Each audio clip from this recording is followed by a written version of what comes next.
Hi viewers, ఈ క్లాస్లో మనం సంపూరక స్థిరీకరణం లేదా కాంప్లిమెంట్ ఫిక్సేషన్ అనేటువంటి పరీక్ష గురించి తెలుసుకోబోతున్నాం. ఇది ప్రతిజనక ప్రతిదేహ చర్యల్లో ఒక రకమైనటువంటి చర్యా విధానం. ఇందులో భాగంగా సిఎఫ్టి కాంప్లిమెంట్ ఫిక్సేషన్ టెస్ట్ యొక్క పరిచయం, ఇందులో వాడేటువంటి వివిధ రకాల పదార్థాలు, రసాయన కారకాలు, సంపూరక స్థిరీకరణ పద్ధతి, అదేవిధంగా అందులో వచ్చేటువంటి ఫలితాలను విశ్లేషణ చేసే విధానం గురించి నేర్చుకోబోతున్నాం. కాంప్లిమెంట్ ఫిక్సేషన్ టెస్ట్ అంటే సాధారణంగా దీన్ని ఒక ప్రత్యేకమైనటువంటి ప్రతిజనకాన్ని లేదా ప్రతిరక్షకాన్ని గుర్తించడానికి పేషెంట్స్ యొక్క సీరం నుంచి, రోగగ్రస్తులైన వ్యాధిగ్రస్తులైన జీవుల యొక్క సీరంలో ఎక్కువగా ప్రత్యేకమైన ప్రతిరక్షకాలని గుర్తించడానికి వాడేటువంటి విధానం. వివిధ రకాల రోగ నిర్ధారణ పరీక్షల్లో దీన్ని విరివిగా వాడుతున్నాము. సాధారణంగా అయితే కల్చరింగ్ మెథడ్స్లో, వర్ధన పద్ధతుల్లో ఏ మైక్రోబ్స్ని అయితే గుర్తించలేమో, ఏ సూక్ష్మజీవులను అయితే గుర్తించలేమో అటువంటి వాటి యొక్క డయాగ్నోసిస్కి ఈజీగా దీన్ని గుర్తించడానికి వాడతాం. అదేవిధంగా ఈ కాంప్లిమెంట్ ఫిక్సేషన్ పరీక్షని వివిధ రకాల వైరస్ల, శిలీంధ్రాల, రికెట్సియాల యొక్క వ్యాధుల్ని డిటెక్ట్ చేయడానికి, నిర్ధారించడానికి కూడా విరివిగా ఉపయోగిస్తున్నాము. ఈ కాంప్లిమెంట్ ఫిక్సేషన్ టెస్ట్ యొక్క సంపూరక స్థిరీకరణ పరీక్ష యొక్క ప్రిన్సిపల్, మూల సూత్రం ఏంటంటే, ఈ కాంప్లిమెంట్ ఫిక్సేషన్ అనేది ఒక పోటీతత్వాన్ని చూపించేటువంటి పరీక్ష. పోటీతత్వం దేని మధ్యన ఉంటుంది అంటే, వేరువేరు అసంక్రామ్య సంక్లిష్టాలకి, అంటే యాంటీజెన్ యాంటీబాడీ కాంప్లెక్స్లకు, ఒక ద్రావణంలో ఉండేటువంటి యాంటీజెన్ యాంటీబాడీ కాంప్లెక్స్లకు, అదేవిధంగా అక్కడ ఉండేటువంటి ప్రత్యేకమైనటువంటి విచ్ఛిన్న వ్యవస్థకు, లైటిక్ సిస్టమ్, విచ్ఛిన్న వ్యవస్థకు మధ్యన ఉండేటువంటి పోటీ. వేర్వేరు అసంక్రామ్య సంక్లిష్టాలు ఈ లైటిక్ సిస్టమ్ తోటి అనుసంధానం చేయించడానికి లేదా కాంప్లిమెంట్తో అనుసంధానం చేయించడానికి పోటీ పడుతుంటాయి అన్నమాట. అంటే ఒక 2-3 అసంక్రామ్య సంక్లిష్టాలు దాంట్లో, 2-3 రకాల అసంక్రామ్య సంక్లిష్టాలు దాంట్లో ఉంటే, ఒక రకమైన అసంక్రామ్య సంక్లిష్టము ఈ కాంప్లిమెంట్ తోటి చర్య జరుపుతుంది. ఈ కాంప్లిమెంట్ ఏంటి అంటే, జీవుల దేహంలో సాధారణ పరిస్థితుల్లో చైతన్యరహితంగా ఉండేటువంటి ప్రోటీన్ల సమూహం. జీవి దేహంలోని సీరంలో సాధారణ పరిస్థితుల్లో చైతన్యరహితంగా ఉండేటువంటి ప్రోటీన్ల సముదాయమే కాంప్లిమెంట్ అంటాం. ఇది మామూలుగా చేతనరహిత స్థితిలో ఉంటుంది, కానీ ఎప్పుడైతే యాంటీజెన్ యాంటీబాడీ సంక్లిష్టాలు దీంతో చర్య జరుపుతాయో అప్పుడు ఇది చైతన్యవంతం అయిపోతుంది. అంటే వేరువేరు అసంక్రామ్య సంక్లిష్టాలకు, అదేవిధంగా కాంప్లిమెంట్ని అతుక్కోవడానికి ఉండేటువంటి పోటీనే మనం ఇక్కడ మేజర్ ప్రిన్సిపల్గా తీసుకుంటాము.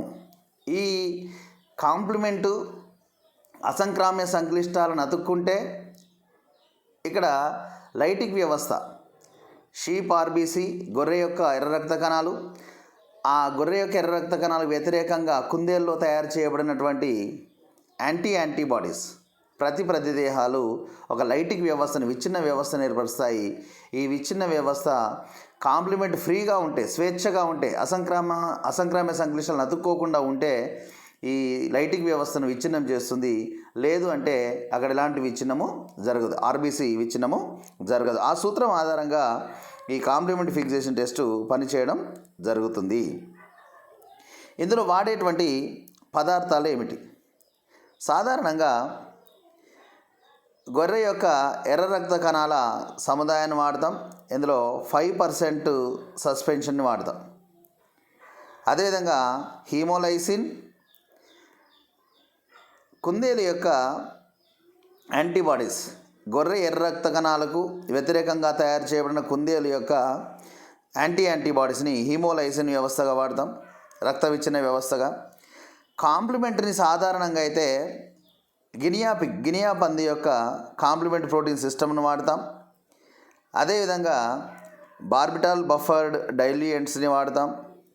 అదేవిధంగా ప్లాస్టిక్ మైక్రోడైటర్ ప్లేట్స్, అదేవిధంగా ఈ మైక్రోడైటర్ ప్లేట్ని అనుసంధానం చేసేటువంటి సెంట్రిఫ్యూజ్ అడాప్టర్, ఇంక్యుబేషన్ చేయడానికి మన దగ్గర ఉండేటువంటి పదార్థాలని కారకాలని ఇంక్యుబేషన్ చేయడానికి పొదిగించడానికి ఉపయోగపడేటువంటి వాటర్ బాత్, అదేవిధంగా ఈ హీమోలైసిస్ని నిర్ణయించడానికి ఉపయోగపడేటువంటి కలర్ స్టాండర్డ్స్, ఇవన్నీ కూడా మనం ఈ సిఎఫ్టీలో కాంప్లిమెంట్ ఫిక్సేషన్ టెస్ట్లో వాడేటువంటి వివిధ రకాల పదార్థాలు మరియు కారకాలు.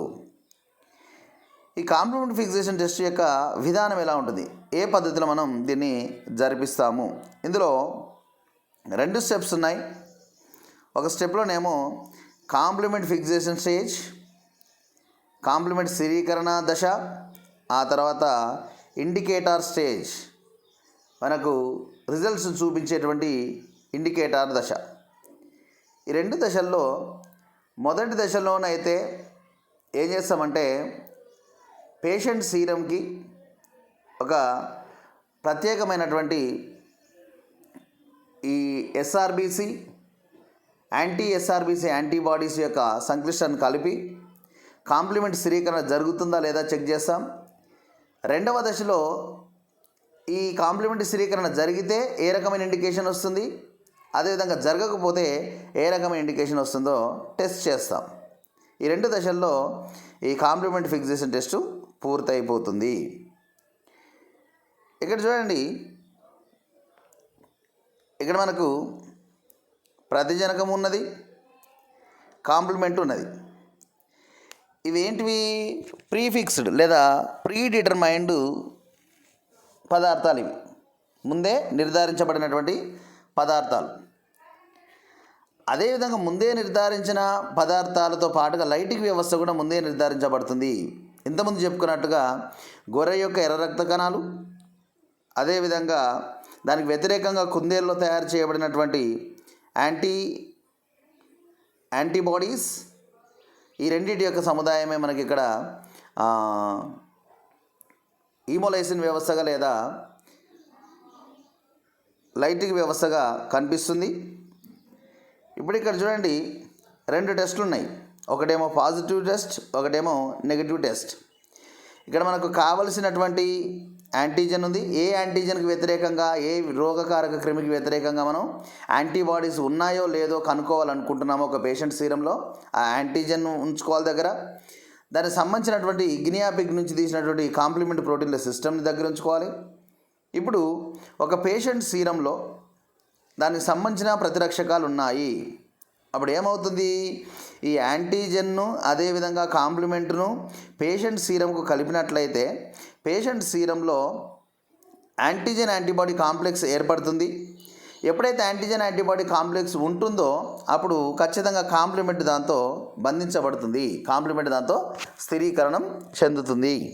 ఇప్పుడు ఈ కాంప్లిమెంట్ అసలు యాంటీబాడీ ఉన్నదా లేదా, దీంట్లో అది ప్రతిజనకంతో అతుక్కుందా లేదా మనకు తెలియదు. కాబట్టి దాన్ని నిర్ధారించడానికి మనం ఏం చేస్తామంటే మనకి ఇంతకుముందు ఉన్నటువంటి లైటిక్ వ్యవస్థను వాడతాం. అంటే ఇక్కడ కూడా యాంటీజెన్ యాంటీబాడీ కాంప్లెక్స్ని వాడుతున్నాం మనం. గొర్రె యొక్క ఎర్ర రక్త కణాలు, ఆ ఎర్ర రక్త కణాలకు వ్యతిరేకంగా తయారు చేయబడినటువంటి యాంటీబాడీస్, ఈ యాంటీజెన్ యాంటీబాడీ కాంప్లెక్స్ని వాడతాం. దాన్ని కూడా ఈ సీరంకు కలిపేసినప్పుడు ఆల్రెడీ యాంటీజెన్ యాంటీబాడీ కాంప్లెక్స్ ఇక్కడ ఏర్పడ్డది, కాంప్లిమెంట్ కూడా దాంతో స్థిరీకరణ చెందించబడ్డది. కాబట్టి ఆ కాంప్లిమెంట్ ఎట్టి పరిస్థితిలో కూడా మనము ఇండికేటర్గా వాడినటువంటి లైటిక్ వ్యవస్థగా వాడినటువంటి గొర్రె ఎర్ర రక్త కణము దానికి వ్యతిరేకంగా తయారు చేయబడిన యాంటీబాడీ యొక్క అసంక్రామ్య సంక్లిష్టాన్ని అతుక్కోదు. ఒకవేళ కాంప్లిమెంట్ దీనికి అతుక్కుంటే ఏమవుతుంది అంటే ఈ ఎర్ర రక్త కణాల యొక్క విచ్ఛిన్నం జరుగుతుంది. కానీ ఇక్కడ ఆల్రెడీ అసంక్రామ్య సంక్లిష్టం ఏర్పడ్డది, దానికి సంపూర్ణం స్థిరీకరణం చెందించబడ్డది. కాబట్టి ఇప్పుడు వచ్చినటువంటి అసంక్రామ్య సంక్లిష్ట అన్నది పట్టించుకోదు. తద్వారా ఇక్కడ ఇలాంటి ఎట్టి పరిస్థితుల్లో కూడా రక్తకణ విచ్ఛిన్నం జరగదు. రక్తకణ విచ్ఛిన్నం జరగలేదు అంటే పేషెంట్ సీరంలో యాంటీబాడీస్ ఉన్నట్టు లెక్క. అంటే యాంటీబాడీస్ ఉన్నది, యాంటీజెన్ యాంటీబాడీ కాంప్లెక్స్ ఏర్పడ్డది, తద్వారా కాంప్లిమెంట్ దానికే అతుక్కుంది, లైటిక్ వ్యవస్థతో సంబంధం ఏర్పరచుకోలేదు. ఇప్పుడు ఈ టెస్ట్ని సిఎఫ్టీకి పాజిటివ్ టెస్ట్గా నిర్ధారిస్తాం. అంటే మనము కావలసినటువంటి పేషెంట్లో కావలసిన రకమైనటువంటి యాంటీబాడీస్ ఉన్నాయని నిర్ధారణ. రెండవ సైడ్ చూడండి, ఇక్కడ కూడా యాంటీజెన్ ఉంది, కాంప్లిమెంట్ ఉంది, కానీ మనం తీసుకున్న పేషెంట్ సీరంలో యాంటీబాడీస్ లేవు. తద్వారా ఇక్కడ కాంప్లిమెంటు యాంటీజెన్ యాంటీబాడీ కాంప్లెక్స్ లేదు కాబట్టి అది ఫ్రీగా ఉంది, అంటే దేనికి అతుక్కోలేదు. ఇప్పుడు దీనికి మనం ఏం చేస్తున్నామంటే షీప్ ఆర్బీసీ ఆర్బీసీకి వ్యతిరేకంగా యాంటీబాడీ ఉన్నటువంటి లైటిక్ వ్యవస్థని కలిపాము, దాని యొక్క అసంక్రామక సంక్లిష్టతను కలిపాము. ఎప్పుడైనా కాంప్లిమెంటు ప్రతిజనకంతో చర్య జరపదు. ఒకవేళ చర్య జరిపేదంటే ఇక్కడ యాంటీజెన్తో అతుక్కోవాలి. ఎప్పుడైనా అసంక్రామక సంక్లిష్టాలతోనే చర్య జరుపుతుంది, వాటికే స్థిరీకరణం చెందుతుంది. కాబట్టి ఇప్పుడు ఇంతకుముందు అసంక్రామక సంక్లిష్టం లేదు, ఇప్పుడు ఈ లైటిక్ వ్యవస్థ యొక్క అసంక్రామక సంక్లిష్టం ఉంది. కాబట్టి ఈ అసంక్రామక సంక్లిష్టానికి ఈ కాంప్లిమెంటు అతుక్కుంటుంది. తద్వారా ఏమవుతుందంటే ఈ ఎర్ర రక్త కణం విచ్ఛిన్నమైపోతుంది, అంటే హీమోలైసిస్ జరుగుతుంది. హీమోలైసిస్ జరిగింది అంటే ఏమని అర్థము? ఆ పేషెంట్ సీరంలో యాంటీబాడీస్ లేవు, ఒక ప్రత్యేకమైన ప్రతిజనకానికి వ్యతిరేకంగా పనిచేసే యాంటీబాడీస్ లేవు. తద్వారా ఇది కొత్త లైటిక్ వ్యవస్థ సంబంధించిన అసంక్రామక సంక్లిష్టానికి ఈ కాంప్లిమెంట్ అతుక్కుంది. కాబట్టి హీమోలైసిస్ జరిగింది, రక్తకణ విచ్ఛిన్నం జరిగింది. ఇది దేన్ని సూచిస్తుంది? నెగిటివ్ టెస్ట్ని సూచిస్తుంది. కాంప్లిమెంట్ ఫిక్సేషన్లో సిఎఫ్టీలో నెగిటివ్ టెస్ట్ని సూచిస్తుంది అన్నది. అంటే పాజిటివ్ టెస్ట్ అయితే రక్త విచ్ఛిన్నం జరగదు, అంటే యాంటీబాడీస్ ఉన్నట్టు. నెగిటివ్ టెస్ట్ అయితే రక్త విచ్ఛిన్నం జరుగుతుంది, పేషెంట్ సీరంలో మనం ఎలాంటి యాంటీబాడీస్ని డిటెక్ట్ చేయలేము అని అర్థం. సేమ్ ఇక్కడ కూడా చూడండి, మనకి ఇక్కడ ఇది శాంపులర్ సిస్టమ్, ఇదేమో ఇండికేటర్ సిస్టమ్. ఇక్కడ చూడండి, ఆల్రెడీ ఇక్కడ యాంటీజెన్ యాంటీబాడీ కాంప్లెక్స్ ఉన్నది, దానికి షీప్ ఆర్బీసీకి సంబంధించినటువంటి లైటిక్ వ్యవస్థను కలిపినప్పటికీ ఆల్రెడీ ఉన్న యాంటీజెన్ యాంటీబాడీ కాంప్లెక్స్కి కాంప్లిమెంట్ అతుక్కుంది. కాబట్టి ఇక్కడ హీమోలైసిస్ జరగలేదు, అంటే ఇది పాజిటివ్ టెస్ట్. అదే కింది దాంట్లో చూస్తే ఇక్కడ ఎలాంటి యాంటీజెన్ యాంటీబాడీ కాంప్లెక్స్ ఏర్పడలేదు, కాబట్టి కాంప్లిమెంట్ ఫ్రీగా ఉన్నది. ఈ ఫ్రీగా ఉన్న complement antigen antibody complex indicator సిస్టమ్కి అతుక్కుంటుంది. ఇంక్యుబేషన్ తర్వాత రక్తకణ విచ్ఛిన్నం జరుగుతుంది. ఇది నెగిటివ్ రిజల్ట్, అంటే మనకు కావాల్సిన యాంటీబాడీ ఆ శాంపిల్లో లేదు అని అర్థం. ఈ విధంగా కాంప్లిమెంట్ ఫిక్సేషన్ని అధ్యయనం చేస్తాం.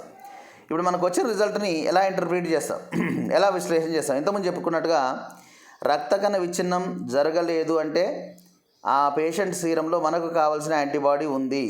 సో కాబట్టి పాజిటివ్ ఫర్ సిఎఫ్టీ. ఒకవేళ విచ్ఛిన్నం జరిగింది అంటే మనకు కావాల్సిన ప్రతిరక్షకము పేషెంట్ సీరంలో లేదు, కాబట్టి ఇది నెగటివ్ టెస్ట్గా పరిగణిస్తాము. ఈ విధంగా సిఎఫ్టీని అధ్యయనం చేయడం లేకపోతే నిర్ధారణ చేయడం జరుగుతుంది. కాంప్లిమెంటు ఫిక్సేషన్లో ఉండేటువంటి అడ్వాంటేజెస్ ఏంటివి, డిసడ్వాంటేజ్, ప్రయోజనాలు ఏంటివి, డిసడ్వాంటేజెస్ ఏంటివి? దీన్ని సిఎఫ్టీని వేర్వేరు రకాల అనేక రకాలైనటువంటి వైరస్ల బ్యాక్టీరియాల ఇన్ఫెక్షన్ని ఈజీగా స్క్రీన్ చేయొచ్చు మనం. అదేవిధంగా చాలా తక్కువ ఖర్చుతో కూడుకున్నటువంటిది. నెక్స్ట్ ఇక డిసడ్వాంటేజ్ ఏంటంటే దీన్ని ఇమ్యూనిటీ స్క్రీనింగ్కి యూజ్ చేయలేము, అంత సెన్సిటివ్ టెస్ట్ కాదు ఇది. అదేవిధంగా దీనికి చాలా సమయం తీసుకుంటుంది, అదేవిధంగా ఎక్కువ పని ఉంటుంది. నెక్స్ట్ వచ్చేసి ఇది విశిష్టమైనటువంటి పద్ధతి కాదు, ఎందుకంటే వేరువేరు ప్రతిజనక ప్రతిరక్షకాల మధ్య క్రాస్ రియాక్టివిటీ అడ్డు చర్య జరిగేటువంటి డిసడ్వాంటేజ్ ఉన్నది. సో ఇదంతా కాంప్లిమెంట్ ఫిక్సేషన్, దానికి సంబంధించినటువంటి ప్రిన్సిపల్, ప్రొసీజర్, అదేవిధంగా వచ్చేస్తే దానికి సంబంధించినటువంటి advantages and disadvantages. Thank you one and all.